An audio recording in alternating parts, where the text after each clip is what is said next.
Welcome, EE123, lecture 24. Woo! Woo! Woo! Woo! Woo! Okay. So, today, how's the exam? Enjoyed it? It was a funny event, right? Like all those, nice people that came to help us. That was, there were 19 volunteer examiners that showed up, and they were pretty happy. I have to say, they were really enjoyed the whole thing. One of them, I don't know if there's this ham radio antenna that I actually use. It's called the ELK antenna. It's a log periodic handheld antenna that you can use for satellite communication. For if you go hiking, you can hit faraway repeaters with this, and so on and so forth. So the designer and the owner of the company, they live in Walnut Creek. They also came. That was pretty fun, chatting with them. Okay, so what I want to do today is there's a couple of things. We need to finish the material from last time, and then I want to talk about the project. I want to talk about Lab 4 that we're going to post. And that's it, pretty much. Did I say midterm? I didn't say midterm. When is the midterm? April 4th is the midterm? Is it on the website now? Yes, okay. Yeah. April 4th is the midterm. It's a good day. It's like 0404.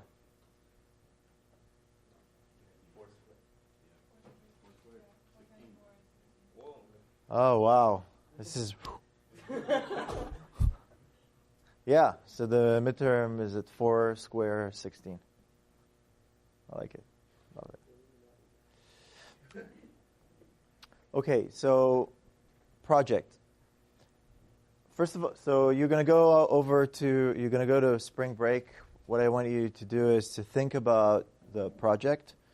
There's going to be a competition project, which we're going to suggest, but we're also open for you to suggest, if you want to do something else, we're also open for this as long as it has to do something with the class, and you have to explain what it has to do with the class. Some people have suggested in the past projects which were not so relevant, hence probably should not be a project for 123. Yeah. What are some of those relevant projects? I don't want to talk about it. That's not the point. So doing things that, may, implementing some system, but there was no really signal processing involved. And so there has to be some signal processing involved in this, of course. The project can be in teams. The thing when I say can is that it should be in teams. Okay? So it should be in teams. Teams of 2, 3, it could be even 4, depending on what is the scope of the project. If you have a team, then you have to also explain what each member of the team is going to be doing, especially if it's more than 2. Okay? It's more than 2 teams. What I really want you to do is to think about the project that you're going to be doing. And this year, there's plenty of time to do this project. We're giving you a month. So the project should be substantial so we expect a good quality result after a month of work that you could have time to do this. Previous year it was barely 2 weeks, and so it wasn't as finished as in the finishing part of it. It wasn't as nice, but people did actually quite nice work. But some of it were like they had a lot of manual things to do, and it may not have worked as perfectly, but we expect actually the quality of the project to be nicely finished. I'm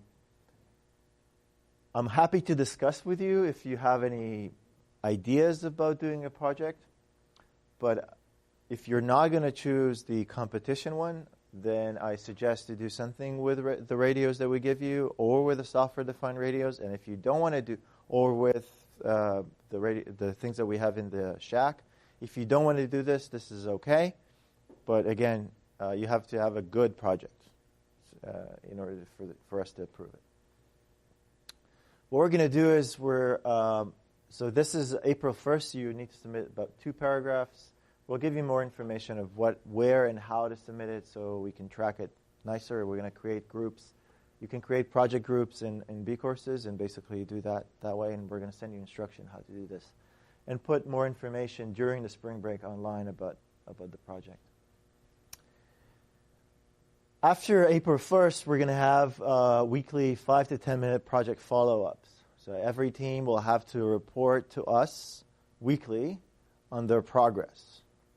And so we'll have some idea of what is actually going on within your project. So also to guide you towards directions which are implementable and, relatively bug-free, as opposed to directions which, like you last day before you have to present the project, it's like, okay. So we're going to try to prevent this by having those meetings. And so that also probably, for your sake, you'll be doing some things between these periods, because otherwise it would be quite embarrassing for you if you just show up. It's like, well, we haven't done much this week. Okay, well. Okay. So the idea there is that we give you some points of follow-up in which you can do stuff. If you get stuck, we can help you get out of this, maybe directly towards things that are easier to do or more useful approaches, and maybe try to help you debug of some of the things that you have. The project will be due during that week. We're going to have time. We'll nail this perfectly better, but probably it's going to be either presentations in class, so come here, or we'll have a presentation time which you sign up and then come to present for us. Project deliverable would be the software that you're going to be writing, and it could be Python, it can be C, it could be whatever language that you are comfortable with. It could be Python notebook, but if you are going to write an application, I suggest not to use the notebooks. Actually write a nice application. We would like to see a demo and a few slides describing what you've been doing, the rationale in the design, what's the contribution from each one of the members, and you're going to be judged on kind of the quality of the presentation and how you present your work. It's going to be part of the evaluation.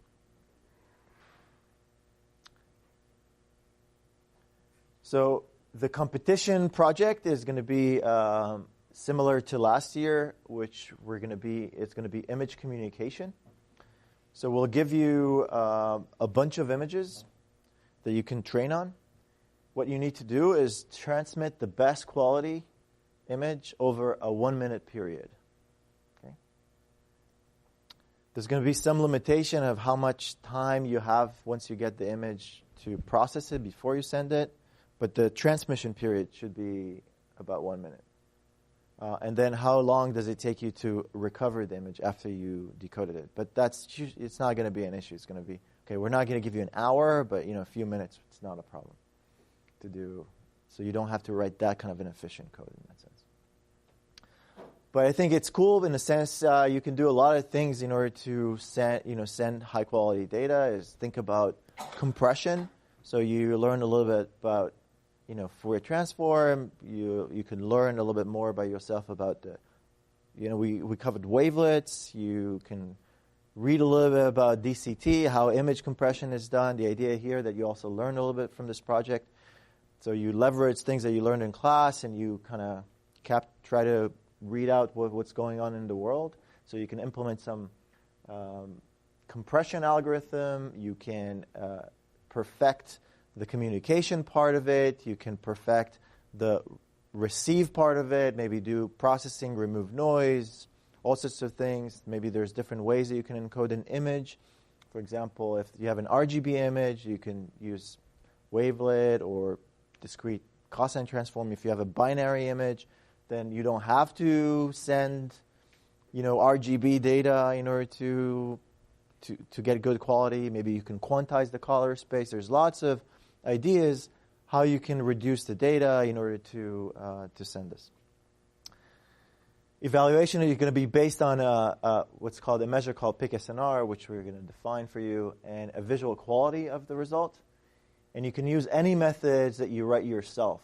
So the compression, the filtering, image recovery, modulation, digital or analog, and then the detection.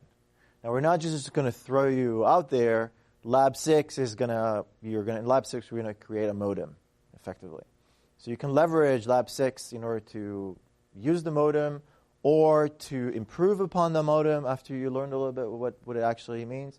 So you have a way of at least digital communication. You can also do an analog communication, like implement an SSTV type of a protocol that either exists or maybe you want to create a new one.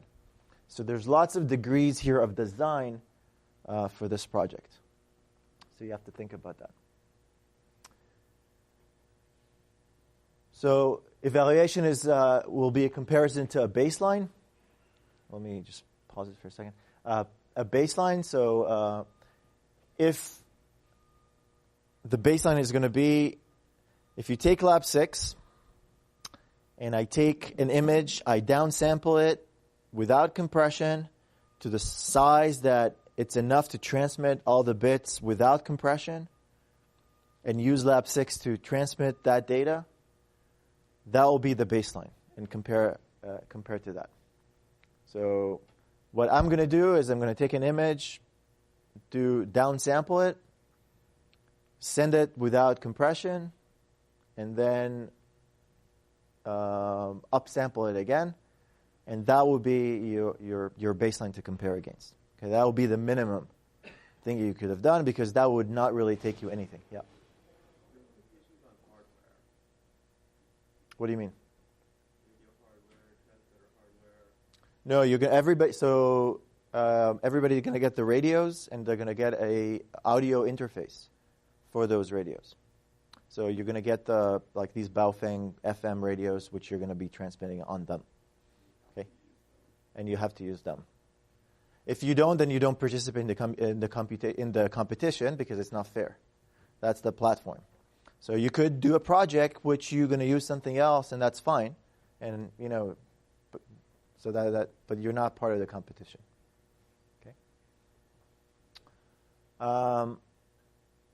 So the evaluation is going to be based on the scope of it, the creativity of how do you address certain limitations of the systems, what do you do, and of course the presentation. The winners will get radios. Okay, so you get to keep the radios, whoever wins, the team that wins, or the team. If you do really, really well, we might consider that even to give you the radios. This is just an example. I don't know if I showed you this before. This is just an implementation of a SSTV. So this is an analog SSTV protocol that I implemented a while back. That was actually the project 4 years ago. It was implementing an analog SSTV protocol, which actually gives really, really nice results. Last year, there was just really one group that was able to do a full transmission without error, with super high quality. The rest had part of the implementation working, but they always had error in the transmission. And they couldn't really get it perfectly. And one of the things that we realized is that before we had analog type of communication, image transmission, and with analog, if you have errors, you still get something through. So you get something out, even though it might be reduced quality. With digital, if you get it, it's perfect. If you don't get it, you get nothing. Okay? So we'll give you this time way more time in order to be able to debug this. People basically were missing just small parts, and they were just basically stressed on time. So we learned from this. We're going to give you way more time this time, okay, in order to do that. You don't have to do, by the way, digital communication. You can also do analog if you really wanted to. But it's hard to do compression in that case. Any questions on this? Yep. So we're building both sides of this system? Yep. Receiver and sender? Yep. Yeah, and you can leverage whatever you've done in class before. Okay. If you really want to do something else, here are some ideas of what people have done in the past. For example, there was a phased array passive radar. That's one option. Basically, you take these two SDRs and you connect their clock, so they're running at the same clock, and then you could use that either to do passive radar or a phased array antenna, a phased array receiver. Basically, if you have two antennas, you can phase the result as if these antennas are connected, but you can connect them with different phase and software. So it's a kind of electronically steerable receive antenna, which you can then, if you have a transmitter is moving, you can actually figure out at least at what direction it's coming from. So it's for directional finding, for example, or other things that things like this. So this is, again, I have to warn you, this is not easy, because there's some hardware things that you have to take care of, and there's a lot of synchronization that you have to figure out between these two receivers. It's a really fun project. Not a lot of documentation online, so you have to figure out a lot by yourself. But again, it's something quite rewarding. Last time, so here's an example of an experimental. This is when you do phase array. When you phase them, you should have an antenna pattern that looks like this, with two dipoles, and that was the experimentally measured, which is actually not bad. And then we had another experiment where the group of students had these two SDRs, and then they were moving a transmitter around, and you could see the phase difference between the phase difference between the received signal between these two SDRs, and then you can figure out at least the position.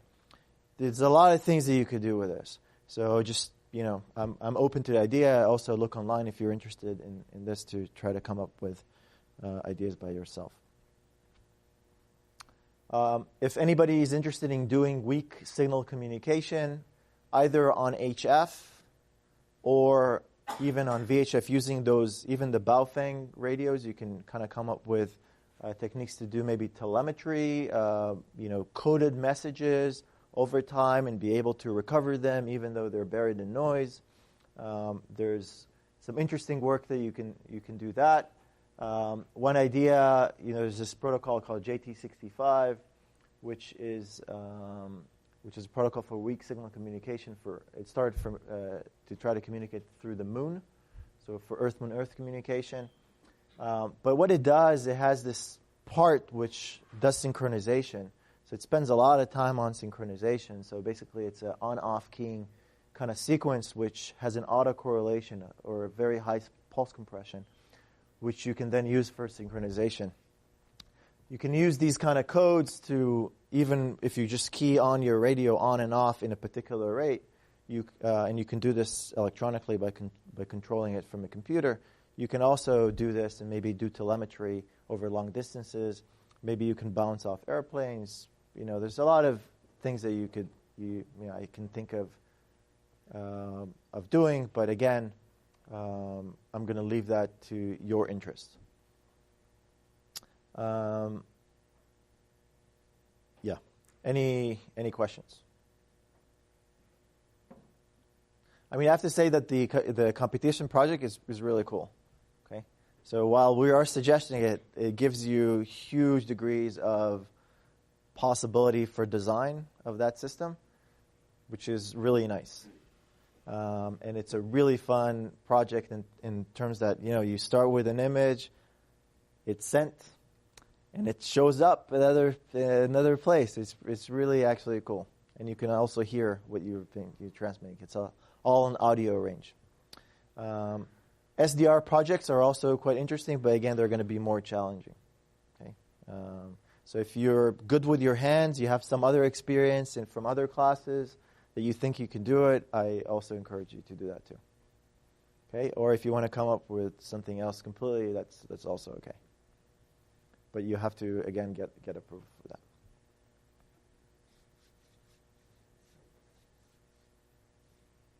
Questions?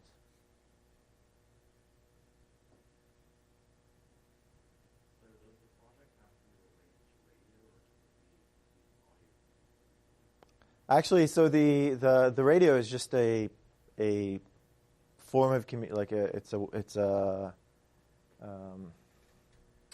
it's a way to communicate over longer distances. In fact, it's really just audio frequencies. If you think about this, because the channels that you're going to be transmitting on are 5 kilohertz wide, pretty much. So it's speech frequency, it's speech bandwidth. It's actually even lower than audio frequency. It's just 5 kilohertz, actually 3.5 kilohertz. So it is audio frequency.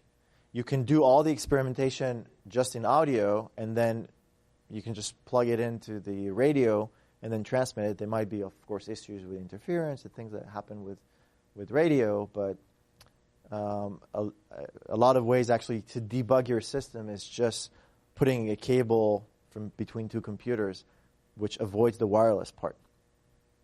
Or you could do a speaker to speaker, but then speaker to speaker, there's reflections from the room. It actually becomes even more difficult than going through the radios. Okay, but if you want to do some audio thing, yeah, I'm also open to it. Absolutely. Yeah, I'm actually open to anything that you suggest. It's reasonable, it's cool, it's creative, it's fun, and you'd like to do it. That the whole idea about this project is you do something that you enjoy.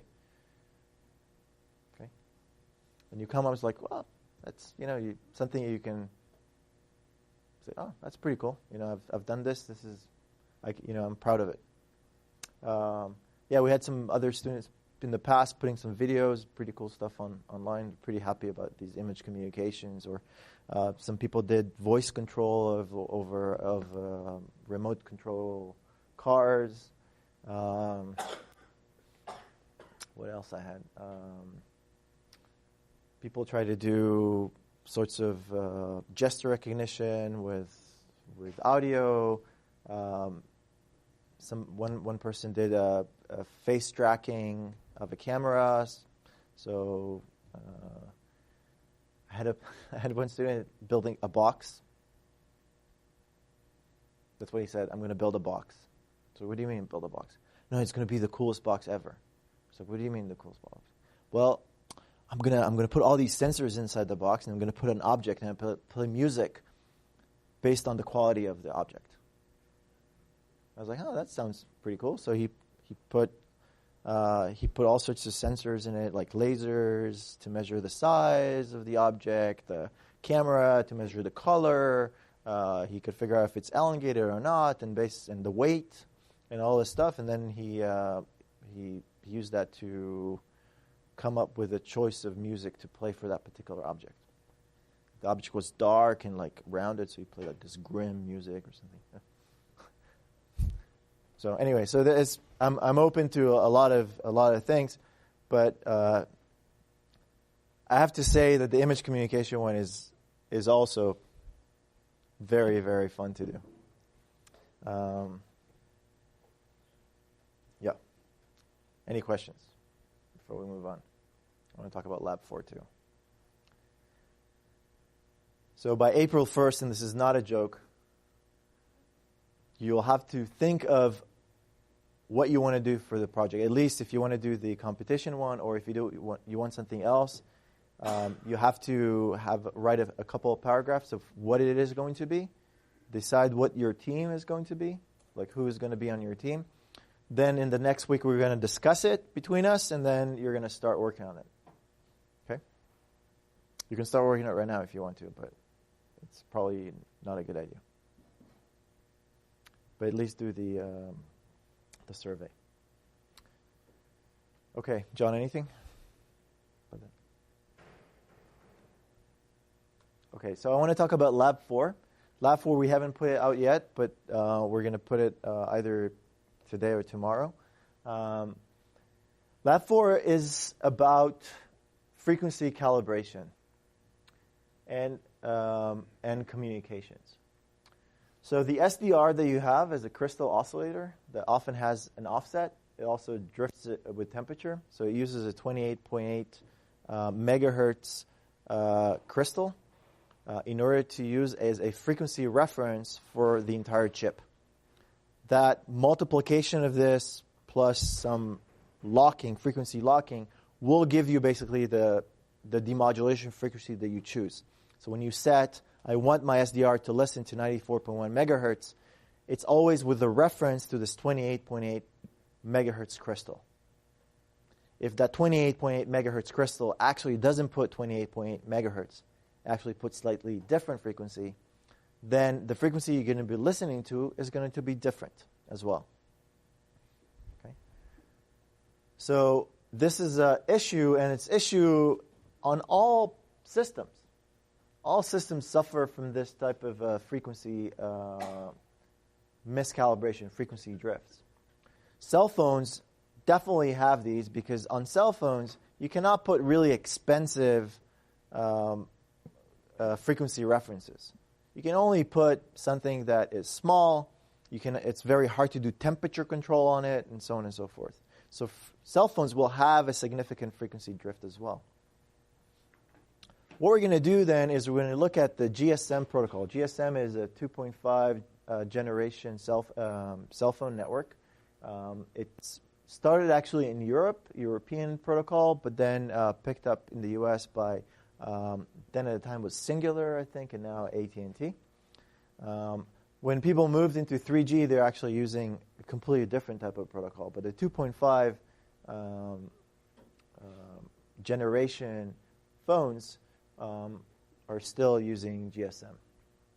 And GSM in its protocol, it has a built-in synchronization, frequency synchronization.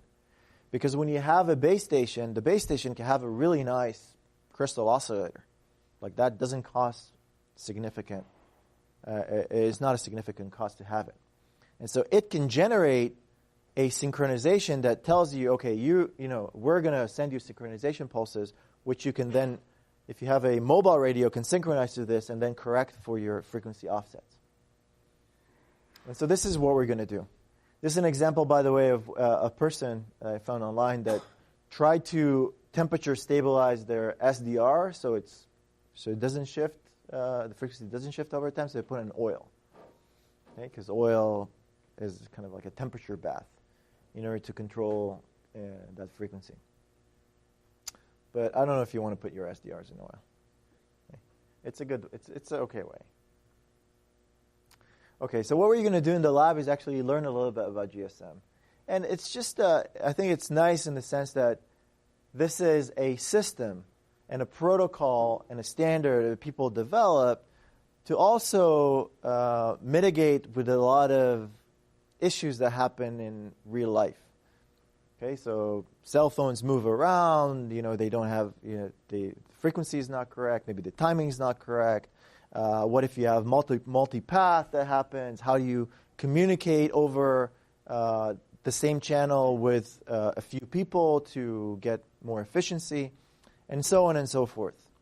So it's nice to see how an actual system is being built, and protocols and standards are immensely important in order to move an industry forward. And this really changed everything. This is one of the first digital cell phone network that was developed, and it was extremely successful, and it still is because there's still lots of base stations like this around, even though a lot of things are moving into, of course, 3G, LTE, and now even 5G. So the way GSM works is that it has frequencies are 200 kilohertz channels. 3G, LTE, they all have huge, actually, bandwidth. They're wideband signals. These are more localized, only 200 kilohertz. Okay, 200 kilohertz, very similar to FM radio. In the US, the frequencies that are used are GSM 850 and I think 1900, that's another one. Okay? Your radios cannot reach 1900, so we're just going to listen to the 850 one. Those frequencies are divided into an uplink range, which is 824 to 849, and that's where your cell phone is going to be transmitting, and then a downlink, which is 869 to 849. By the way, most of your phones that you have today, unless they're CDMA, so if you have a Verizon phone, they're not going to be able to connect, but all AT&T phones will be able to connect this network. They have a GSM chip, okay, 2.5 GSM chip in them. So they'll be able to connect. Now this system is TDMA, which means it's time division multiple access. It allows a few cell phones to use the same channel in order to improve efficiency. And they do that by separating into time slots. Okay? And there's actually 8 time slots. So 8 phones can basically share the same frequency. So it is called TDMA. A TDMA frame is 4.615 millisecond long, and it's broken into 8 chunks, and each chunk is 576.9 microseconds. Okay? So these are the windows that your phone may be transmitting at this time, and then another phone here, another phone here. And then every 4.65 milliseconds, you'll be transmitting a burst. Okay. So these are called bursts, and there's different type of bursts in the protocol. Normal data burst, that's the one that you send data that has either speech or text messages or, I don't know, something like that. Is 576.9 microseconds long, and it's broken into bit length. Okay, so there's a certain bit rate that things are being transmitted, and the total number of bits, I forget. I think let's calculate. That's 142 plus 3 plus I think 8. So it's like 150 something bits you can transmit in a burst. Okay, but the first part of the burst, you transmit nothing. This is called guard time. And the idea there is that if your phone is not exactly synchronized, but also you might be a little bit far away from the base station, there is a time of arrival to the base station. You don't want to overlap, that phones don't overlap between the time slots. That's to protect for different time synchronization issues. Okay, so that's the guard time. Then you have 3 bits that you transmit nothing at, and the idea there is that your amplifier, the transmitter amplifier, is going to ramp up during that time. Just give it time to start. Okay, so you don't, so you get to kind of a linear regime or something. Okay, so you turn on your amplifier, and then you have 3 bits of time for it to kind of ramp up. Then you're going to be sending 57 bits. Then there's a 1 bit that you don't do anything. And then these are training bits. There's always the same. And then 1 bit nothing, and then 57 bits again afterwards. This part, the training bits, are used to estimate the channel. You always constantly have to estimate the channel in wireless communication because it changes constantly. And so in order to correct for something that would have happened for those bits, you assume that the channel is stationary over, 4 milliseconds. So you know what it's being transmitted here, so you can train a filter to correct for the channel effect. For example, what we learn later, if you're going to correct for certain phase, delays, attenuation, and all sorts of things that can happen in real wireless, in the wireless world. Okay, so these are training bits. It's kind of wasteful, right, in some way. It's a lot of bits you send just to estimate the channel. but that was the choice here, and it's really important to make this robust. Okay, so this is a normal data burst. Then there's other type of bursts. One of them is called a frequency correction burst. In a frequency correction burst, instead of sending data, you send a constant frequency over 142 bits. Just pure constant frequency. And the idea there is that if you send this pure constant frequency, then a cell phone that is listening can listen to that frequency, to that burst, and then correct its frequency offset based on this one. Okay? That is basically the idea. And so these will happen once in a while. And the base station will send these frequency correction bursts for you to sync to. And so GSM is kind of hierarchical, the way it's being described. So there's these bursts, and then there's the TDMA frames. So one TDMA frame is 1, 2, 3, 4, 5, 6, 7, 8 time slots. It consists of 8 bursts. And then this is and there's what's thing called a multi-frame or a control channel multi-frame. It's consists of 51 TDMA frames. Okay, so 51 TDMA frames are a multi-frame. And in a multi-frame, the base station will send a frequency correction burst at time slot 0 at the first frame, and then another one at the 10th frame at time slot 0, and another one at the 20th frame, and another one at the 30th frame, 50th frame. Okay, so if a multi-frame control channel is 235.4 millisecond long, you'll get kind of a repetition of these frequency correction bursts over that period. So these one has the same distance to them, and to the next one you have one missing, right? So it's going to be a little bit different to the next one. Okay. Does this make sense? So basically the base station sends pure frequency at those points. And the pure frequency is 67.7083 kilohertz. Why is that? As it turns out, this is exactly 1/4 of the bit rate. Okay? Basically, they send, I think it's a constant 0. If you send constant 0 bits, that will translate the way the modulation works into a pure frequency. So it's really easy also to implement that. But frequency is being sent over those time points. So what the first, yes? Okay, this is time, and this is also time. Okay, so this is a TDMA frame.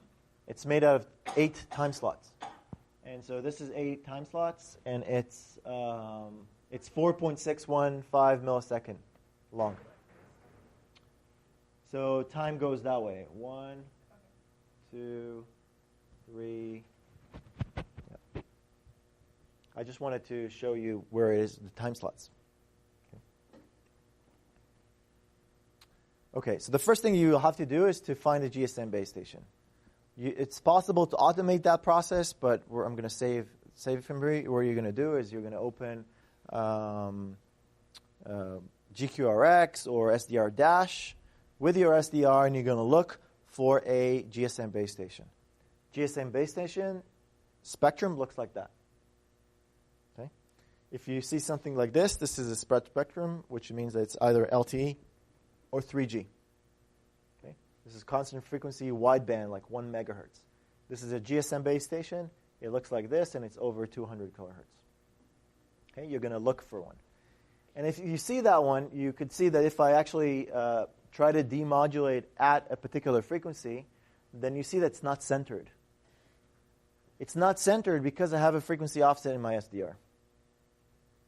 And that frequency offset at 800 megahertz can be up to, I don't know, like 40 kilohertz sometimes on your SDR. So this could be significant. If you plot the absolute value of the time signal, you can actually see the frequency the time slots. So you see in the guard time, you see how they drop? 1, 2, 3, 4, 5. So you see the guard time, which is pretty cool, I thought. You need good signal to noise, though, in order to get this. If the signal to noise is not great, then you might not be able to see those dips. Okay? But they're pretty obvious when you have good signal to noise. Okay, so you identified a base station, and a base station has to be at, for example, 869.2 or 869.4. You know, those are the center frequencies of the base stations. Okay, so it's every 200 kilohertz. Okay. The frequency correction channel is going, if you're listening to 869.2, then it should be at 869.2 plus 67 kilohertz. Yeah. The plot for the TDMA frames, why are there 6 bursts over a span of 4 milliseconds? Yeah, this is 1, 2, 3, 4, 5, 6, 7, 8. It's 4 point something, right? Yeah.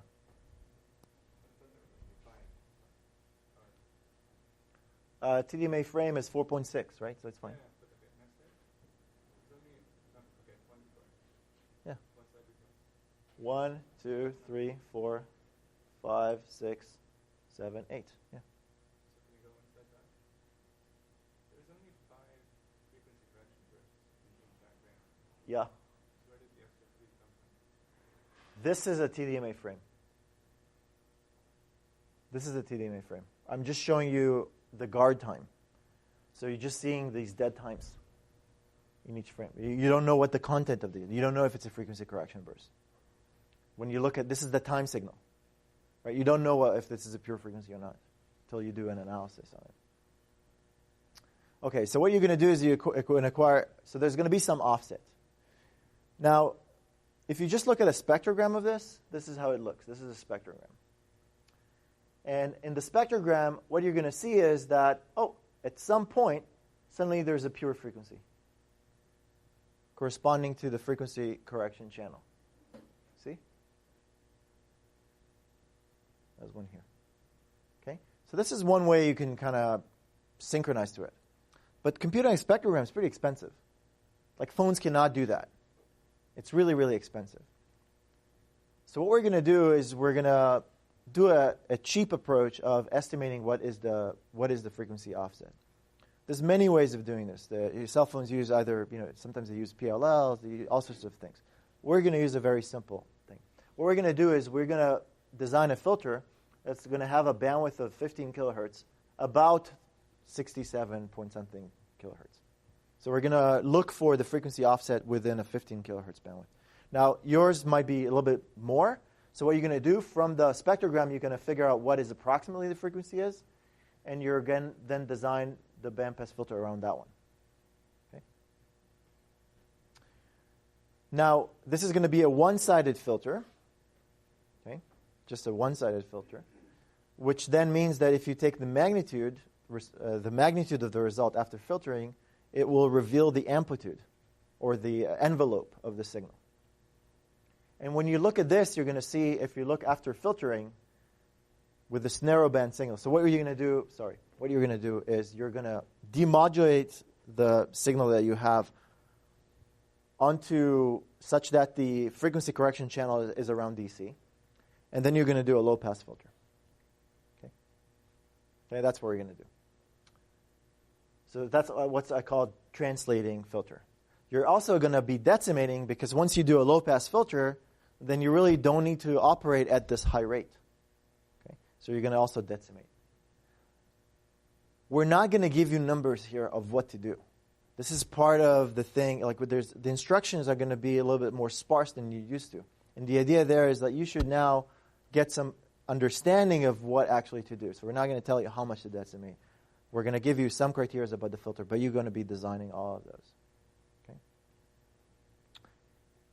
And probably you also want to create some intermediate, displays, plots, so to make sure that what you're doing is correct, even though we may not have requested them.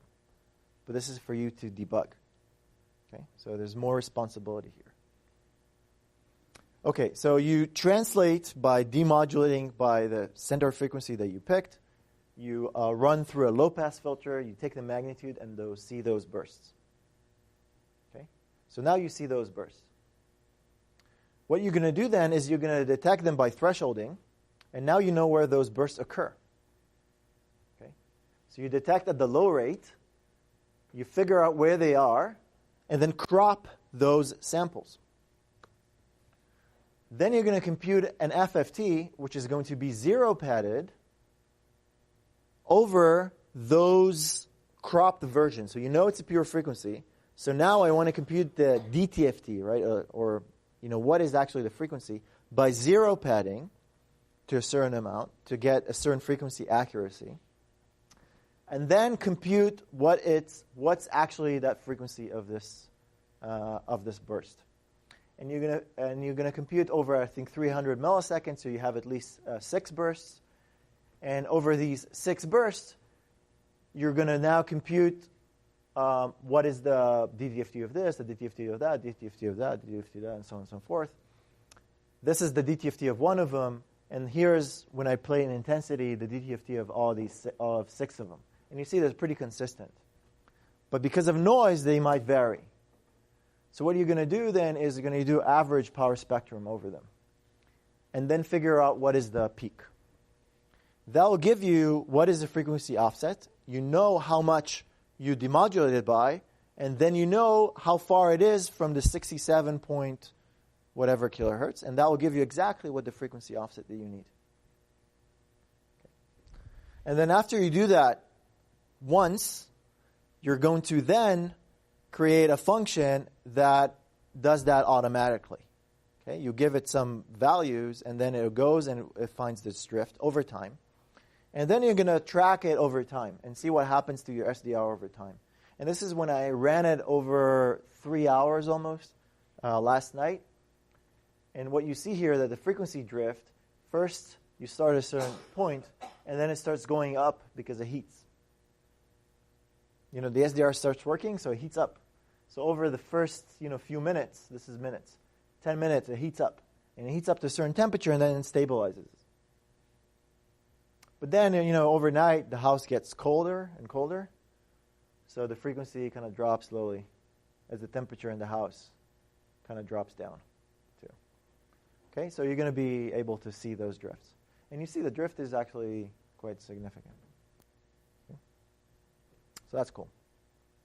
Okay, so this is part 1 of the lab. Part 2 is not so much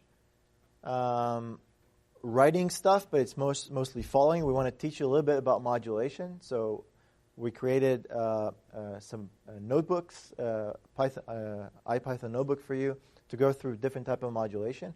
One of the modulation that GSM uses is called GMSK, Gaussian Minimum Shift Keying. And you're going to go through different type of modulation until you get to Gaussian Minimum Shift Keying. That will help you also understand Lab 6 when we get to it, okay, which will be the digital communication. You're going to look at, amplitude shift keying, so you transmit ones and zeros by either transmitting a signal or not transmitting a signal. And then you're going to look at the spectrum. You see that the spectrum is pretty wide because these are discontinuous.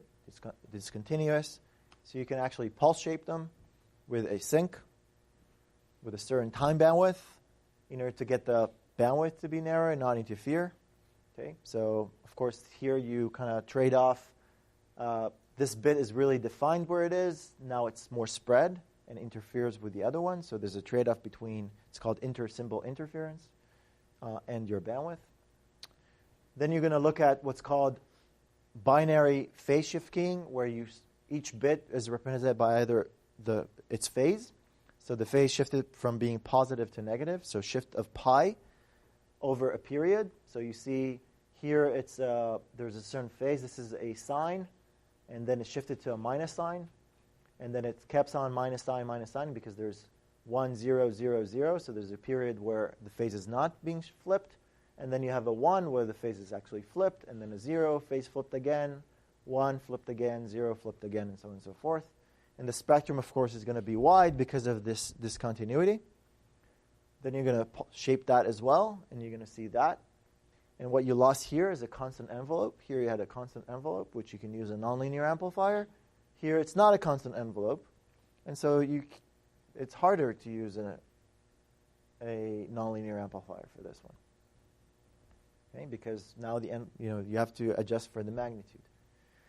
Then you're going to look at what's called a quadrature amplitude modulation, where you look at both amplitude modulation and phase.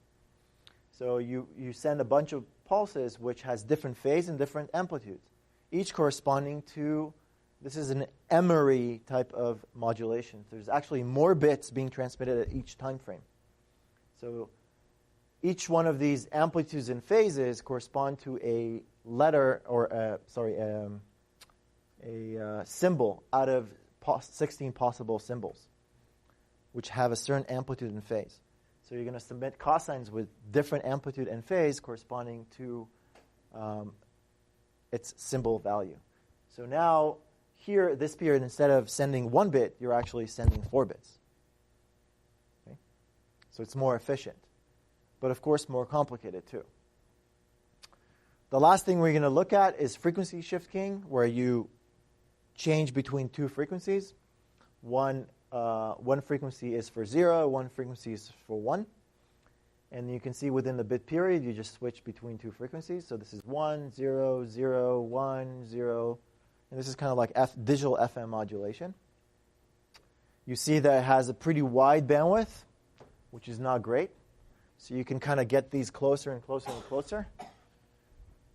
And you can only get them as close to what's called minimum shift keying, which is you're going to use half of a cycle of one frequency and then a full cycle of another frequency.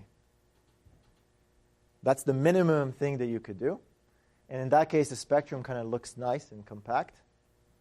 And then if you also filter the phase using a Gaussian filter, which it gives you Gaussian minimum shift keying, then it becomes even nicer.